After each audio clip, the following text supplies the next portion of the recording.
Queridos amigos que acompanham o canal, nesse vídeo vamos falar como os dados da China essa semana vieram terríveis e muitas apostas de que exatamente daí viria o grande crash do sistema financeiro atual, que simplesmente, né, gente, não se aguenta mais, não tem mais o que fazer, os bancos centrais não podem salvar dessa vez.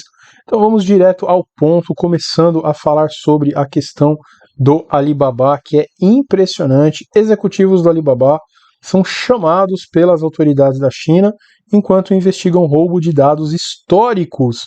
Empresas de segurança cibernética dizem que a plataforma em nuvem do Alibaba, que hospeda o banco de dados da polícia de Xangai, pessoal, vejam só, usava sistemas desatualizados que não ofereciam a capacidade de definir uma senha. Como assim, né, gente? Que loucura, pessoal. Isso aqui é muito maior, né, do que podíamos imaginar. Já comentei várias vezes que o pessoal aqui do Ocidente, né, não é besta de ter feito o que fez, colocado no colo, né, da China e toda a produção do mundo. Não é à toa que eles fizeram isso também, né, porque lá não tem regra trabalhista, não tem nada, então é simplesmente uma exploração infinita, mas é óbvio, né, que deixaram muito poder lá e todos esses fechamentos que nós vimos realmente impactaram demais o Ocidente. Por que eles fizeram isso então, né, gente? Fica cada vez mais claro, né? Eles imaginavam aí principalmente os muito ricos americanos e europeus que, colocando então essa grande produção, né, lá no Oriente, eles conseguiriam ao longo do tempo dominar politicamente esses locais, gente, né? Então, levando o seu poder titânico para lá. E não foi isso, né? Claro que ocorreu. Os caras lá foram muito mais espertos, porque na hora então que essas mega corporações, né, começaram a ter um certo poder, eles foram lá e podaram essas instituições. Podaram como, né, gente? De várias formas. Então, fora muitas multas, né? Muita regulamentação que está cada vez mais estrangulando essas empresas. Tem também essa questão de mandar prender, né, diretamente os donos aí dessas empresas, e esse conflito continua, tá todo vapor.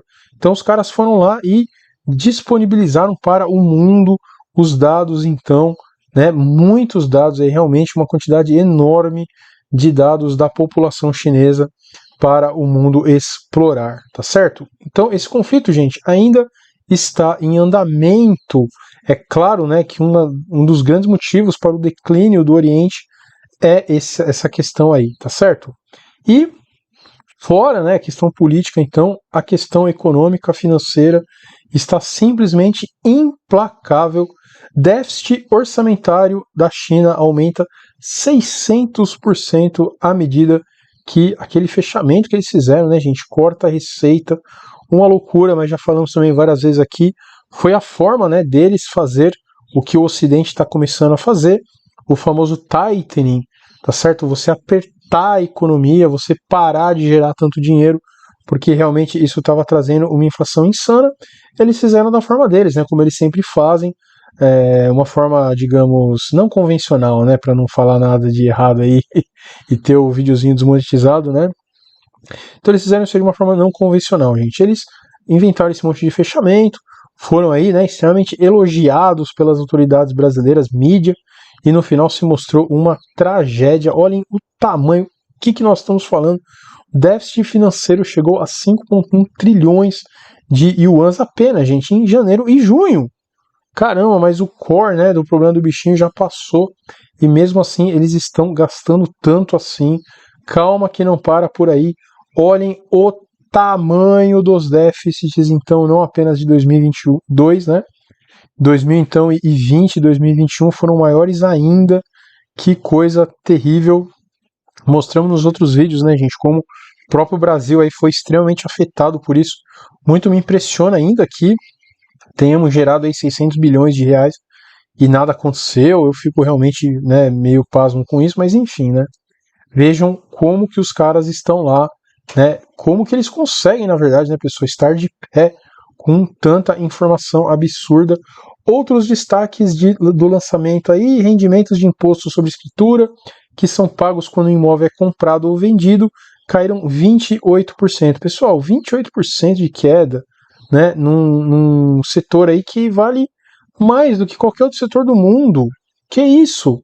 Receita tributária na compra de veículo caiu 30,7% no período, ampliando-se de uma queda de 28,9% em janeiro-maio, refletindo o impacto da política de redução pela metade do imposto pago sobre alguns carros novos de passeio a partir de 1º de junho. Eles não param, né, gente? Então, tá diminuindo imposto. Olha aqui, meu, que fórmula, né, de fracasso absoluto. Tá diminuindo imposto, aumentando o gasto, cortando juros e enfiando mais dinheiro a cada dia que passa. Meu Deus do céu.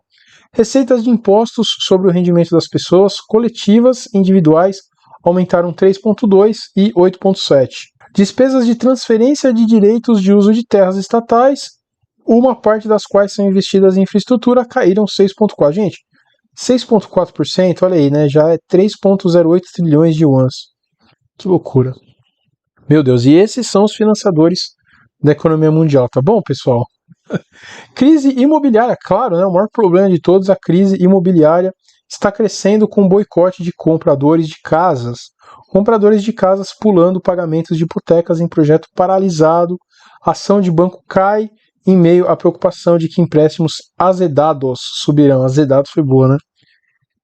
Olha, esse sem dúvida alguma é o maior motivo de preocupação. Pessoal, esses vídeos aqui de final de semana, a gente não está colocando propaganda de curso, tá? Então, por favor, nos ajudem aí compartilhando, né, se inscrevendo no canal, comentando, clicando no sininho, nos ajuda bastante, tá certo? E não se esqueçam que lá no Twitter e Instagram estamos bem ativos também o dia inteiro postando coisa muito legal.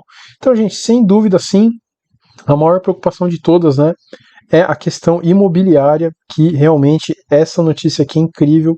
Sinais crescentes de estresse nessa semana em um setor que responde por cerca de 1/4, gente, 1/4 da segunda maior economia do mundo. Abalaram o mercado de crédito na China, claro, né? Derrubaram ações de banco do país e derrubaram commodities de minério de ferro e cobre. Gente, o que os caras consomem, né, de minérios para tocar a produção imobiliária chinesa? Dá para imaginar isso, gente. Imagine aí, né, em meio a uma crise dessa, você ter uma queda de commodities, porque simplesmente não vai ter mais indústria, né, de imóveis praticamente lá. Que loucura, cara. O que começou com um problema com a China Evergrande. Quantas vezes eu já falei da China Evergrande aqui, né, gente? Sem dúvida, a coisa mais bizarra que eu já vi em toda a minha vida de mercado financeiro. Um titã desse tamanho de 300 bilhões de dólares, não é yuans, dólares, dá problema e o mercado toca. Né? A Aeron tinha lá 8 bilhões. Que isso? Agora está se transformando em uma crise que corre o risco de engolir a maioria dos desenvolvedores do país, seus maiores credores e uma classe média que tem uma riqueza significativa ligada ao mercado imobiliário. Pessoal, tem tanto passar, né, esse conceito aqui, a importância desse mercado imobiliário, né? É incrível, assim, é muito importante o mercado imobiliário chinês e o acionário chinês, gente. Para a economia mundial é muito grande. Preços das casas na China caíram 10 meses seguidos, de acordo com dados então divulgados na sexta-feira. A pirâmide inteira está desmoronando, disse Anne Stevenson Young, cofundadora da J Capital Research. Olha só, gente, o que está saindo na Bloomberg? Pirâmide inteira está desmoronando agora. Meu Deus, e aí está, né? Chinese lenders tumble on properties contagion fears. Então, não se empresta, né? E quem tem hipoteca não está pagando. Falou, cara, eu não vou receber mais nada, né? Não é possível, gente, não é possível. Não é possível. As incorporadoras não estão entregando os imóveis. Né? Você está com seu dinheiro parado no banco lá, que os caras estão reclamando. As incorporadoras não estão entregando os imóveis. Vai pagar o negócio? Óbvio que não, né? Pessoal, a economia não tem mistério, cara. Eu não sei porque que as pessoas, né, ficam inventando. A economia não tem mistério, cara. Se você começar a deturpar o sistema, vai chegar uma hora que ele vai ruir. A União Soviética não foi assim. Né? Os caras decretaram falência porque não tinha mais nada. Era só russo tomando pinga em tudo que é lugar, né? Vodka. Dados divulgados na sexta-feira mostraram que a economia da China cresceu no ritmo mais lento desde que o país foi atingido pela primeira vez curto do bichinho aí há 2 anos. Expansão de 0,4% no produto interno bruto, relatada nos 3 meses até junho, quando dezenas de cidades, incluindo Xangai e Changchun, impuseram bloqueios. Foi a segunda mais fraca já registrada, é óbvio, né? O Goldman Sachs cortou sua previsão de crescimento anual para 3,3. Olha o 33 aí, né? Quem gosta de número cabalístico é muito importante. E assim, gente, sempre falamos aqui, né?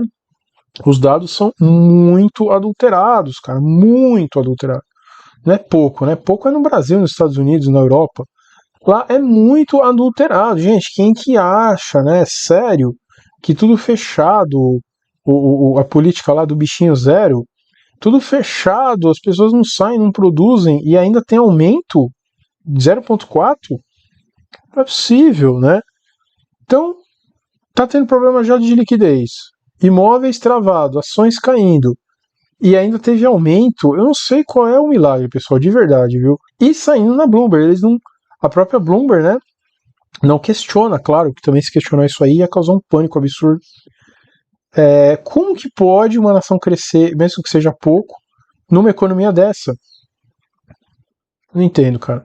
E aí o Iron, né? O ferro, como caiu? Então caiu mais do que a metade, né? Em apenas um ano. Que loucura é essa, gente? De verdade, né? Pensem as nossas Vales, Companhia Siderúrgica Nacional, trazemos aí toda semana na área de membros, né? A queda é incrível. Aliás, são as únicas empresas que ainda estão no azul desde da crise do bichinho. A área de aviação é 80% de queda, varejo 90%, banco 60%, e a única que está lá no azul ainda são os minérios, que todo mundo também falou, né? Pô, na crise aí muito grande, investe em commodity que você não se dá mal.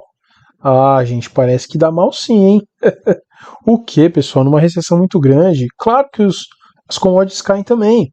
Desaceleração na construção também está prejudicando a demanda por materiais de construção. O minério de ferro caiu mais de 8% apenas na quinta-feira, abaixo dos $100 a tonelada, pela primeira vez desde dezembro, e caiu ainda mais na sexta-feira. Há um ano, o minério de ferro estava sendo negociado confortavelmente acima dos $200 a tonelada, com a onda de estímulos da era do bichinho na China, alimentando um boom no mercado imobiliário e do aço. Futuros do vergalhão de aço na construção caíram em Xangai para o nível mais fraco desde 2020. Cobre caiu para uma baixa de 20 meses. 20 meses. Então é isso que dá, gente. Você manipula a coisa toda até um certo ponto. Não dá, pessoal, não dá, né? Tem limite. E é isso daí. Maravilha, gente? Um vídeo mais curtinho hoje. Não deixem aí de entrar nos nossos canais. Continuem acompanhando, hein, pessoal? Estamos vivendo dias aí muito diferentes, históricos mesmo. Então continuem conosco. Que todos tenham aí um excelente final de domingo, uma excelente semana. Um grande abraço!